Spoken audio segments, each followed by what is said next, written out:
परिचय। विश्व की प्रत्येक वस्तु में गति होती है। हम चलते हैं, दौड़ते हैं और साइकिल चलाते हैं। हम पेड़ों से गिरते पत्तों और बांध से बहते हुए पानी को देखते हैं। मोटर गाड़ी और वायुयान यात्रियों को एक स्थान से दूसरे स्थान तक ले जाते हैं। पृथ्वी 24 घंटे में एक बार अपनी अक्ष के परितः घूर्णन करती है तथा वर्ष में एक बार सूर्य की परिक्रमा करती है। सूर्य अपने ग्रहों सहित हमारी आकाशगंगा नामक मंदाकिनी में विचरण करता है तथा जो स्वयं भी स्थानीय मंदाकिनियों के समूह में गति करती है। उद्देश्य।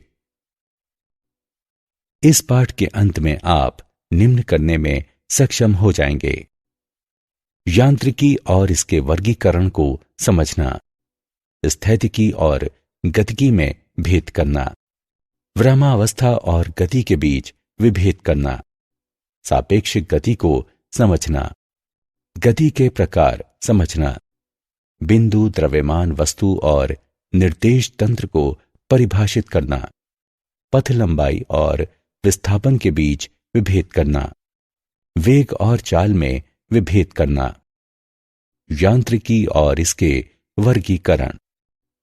सभी सजीव वस्तुएं बिना किसी बाहरी सहायता के स्वतः गति करती हैं।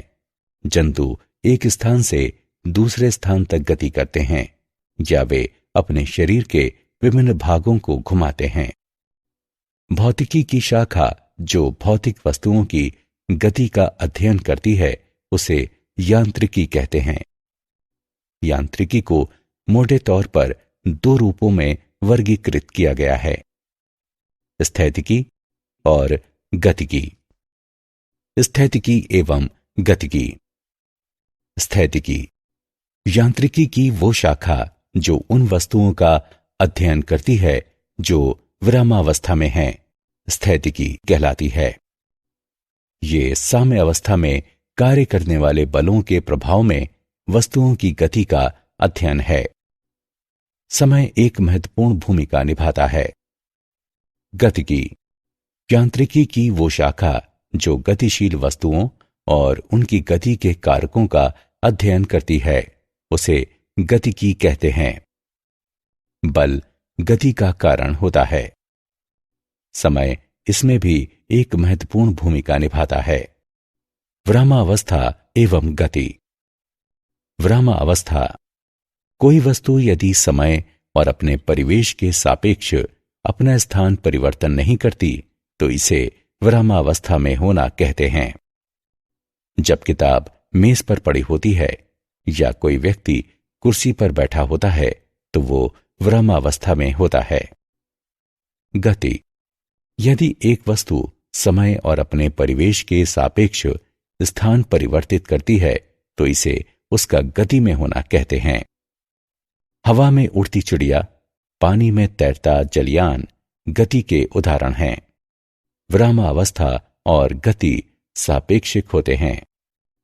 एक चलती हुई ट्रेन में बैठा व्यक्ति अपने सहयात्री के सापेक्ष विरामावस्था में है, लेकिन ट्रेन से बाहर की वस्तुओं के लिए गति में है। एक स्थिति में जो वस्तु गति में हो सकती है वही वस्तु दूसरी स्थिति में विरामावस्था में हो सकती है। अतः विराम और गति परस्पर सापेक्ष हैं। उदाहरण: अपने घर में बैठा हुआ एक व्यक्ति विरामावस्था में है, किंतु धरती के संदर्भ में दूसरे ग्रहों के सापेक्ष वो गति में है। गति के प्रकार। गति 3 प्रकार की होती है। रेखीय गति। जब वस्तु एक सीधी रेखा के अनुदिश गति करती है तो उसे रैखिक गति कहते हैं। वृत्तीय गति। जब वस्तु एक वृत्त के अनुदिश गति करती है तो उसे वृत्तीय गति कहते हैं। दोलन गति। एक निश्चित समय अंतराल में किसी स्थिर बिंदु के आगे पीछे गति करने को दोलन गति कहते हैं। बिंदु द्रव्यमान वस्तु। कोई भी वस्तु बिंदु द्रव्यमान वस्तु होती है यदि गति के दौरान एक दिए गए समय में ये अपने आमाप से ज्यादा दूरी तय करती है। उदाहरण, पृथ्वी की सूर्य के चारों तरफ परिक्रमा सूर्य के पारितः पथ की तुलना में पृथ्वी का व्यास बहुत कम है, अतः पृथ्वी को बिंदु द्रव्यमान वस्तु कहा जा सकता है। निर्देश तंत्र।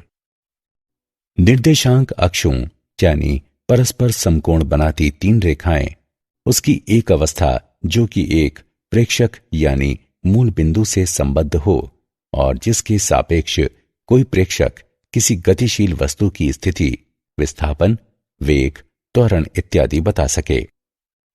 इसमें तीन अक्ष एक्स, वाई और जेड तथा कण के प्रस्थान बिंदु पर एक केंद्र होता है। एक विमीय, द्विविमीय और त्रिविमीय गति। एक विमीय गति तीन निर्देशांकों में से केवल एक के सापेक्ष गति करना, साथ ही वस्तु की स्थिति समय के सापेक्ष परिवर्तित हो रही होती है। उदाहरण, सरल रेखा में चल रही कार।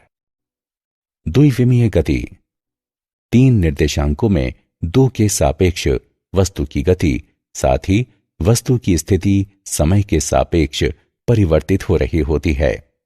उदाहरण, बिलियर्ड टेबल पर गति करती बिलियर्ड की गेंद।